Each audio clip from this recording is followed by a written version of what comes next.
The Milwaukee Bucks. Bucks get some big-time production from their bench, 45 points from their bench. Their bench also hit 10 of their team's 17 threes, and they had great balance tonight. 30 assists, 4 players with 20 or more points, Dame and Giannis, Brook Lopez doing their thing. And listen, the Bucks had lost 3 games in a row. They had good energy tonight. They took advantage of the Lakers, shot 16 more free throws, Byron, and got it done. Yeah, I mean, like you said, they saw a wounded animal, and they basically took advantage of it. They went right at them from the start of the game. We talked about at halftime that the Lakers on the defensive end had to do a better job. And like you just said, 4 players with 20 points or more, it's hard to beat any team, even when you're healthy, when you give up those type of statistics. So the Lakers didn't do themselves any favors when they ran into this team tonight, because this team they were hungry, clever, and they came out ready to go. Like you said, 3-game losing streak. They wanted the buck stop here, so to speak, and they got it done. Yeah, Trent Jr. 4-9 from 3, and Porter 5 of 7.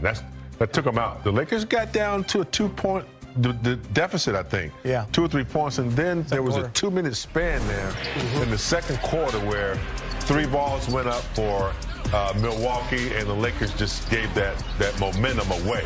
And I just think in the third quarter, when Giannis woke up, and Dame, it became a almost impossible matchup situation then, because Giannis started going downhill, started getting to the line.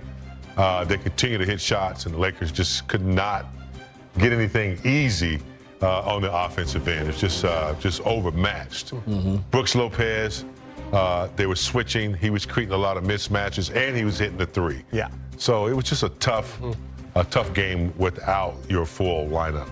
Yeah, Brez, it was a 31-19 third quarter, as James mentioned, and they had a little tiny run there at the end of that second quarter. It kind of spilled over.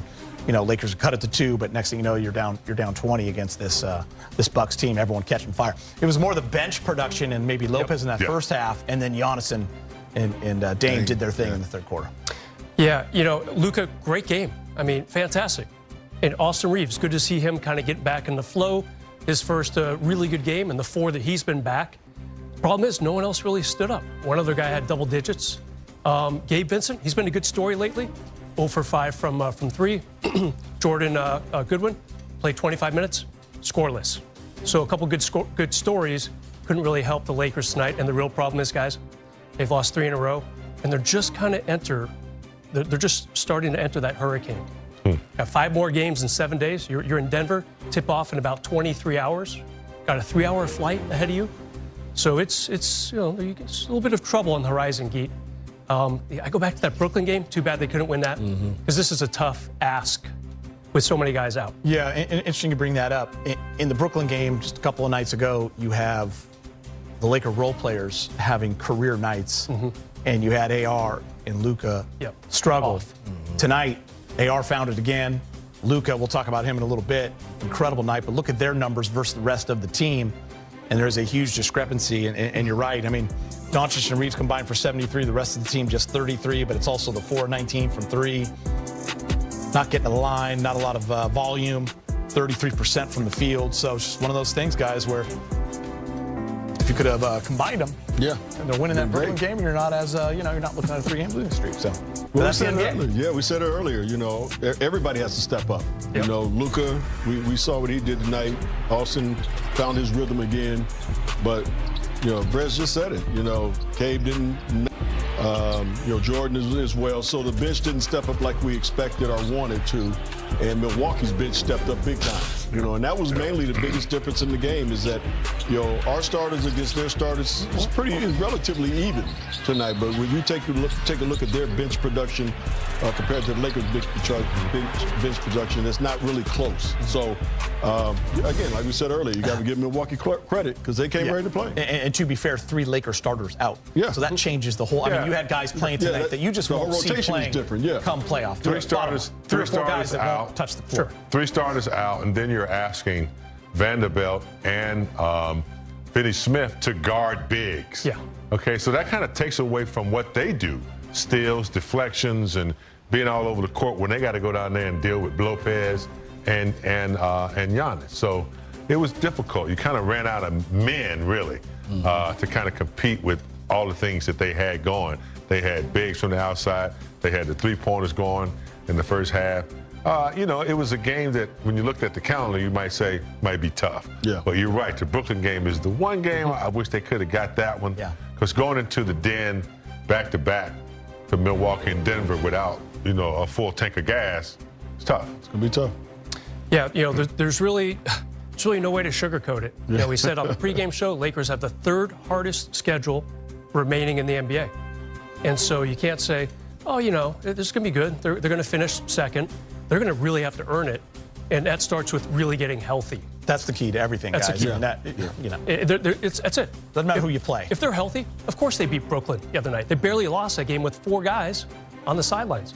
Tonight, tougher game, obviously. Milwaukee playing better, but still, you know, you got LeBron here in LA, Jackson Hayes here in LA. You know, you got about 40-plus points, not even close to the state of Wisconsin tonight. Rui, of course, thank you.